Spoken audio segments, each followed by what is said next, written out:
26 na mga lugar sa bansa ang pinaalerto sa matinding init at alinsangan ngayong araw. Ayon sa Pag-asa, posibleng umabot sa danger level na 45 degrees Celsius ang heat index sa Dagupan, Pangasinan.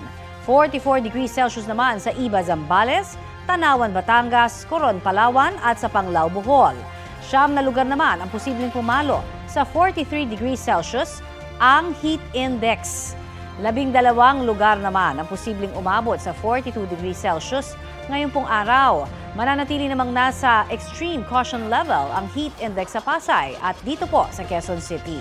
Ayon sa Pag-asa, mainit na easterlies pa rin ang nakakaapekto ngayon sa Luzon at Visayas habang intertropical convergence zone ang umiiral sa Mindanao. Sa mga susunod na oras, asahan po yung mga panandaliang ulan at local thunderstorm. Posible ang light to moderate rain sa iba't ibang bahagi ng bansa base sa rainfall forecast ng Metro Weather. Higit na mataas ang tsansa ng ulan bukas at sa linggo, bandang hapon at gabi, partikular po sa Visayas at sa Mindanao. Posible ang heavy to intense rains na maaaring magdulot ng baha o landslide.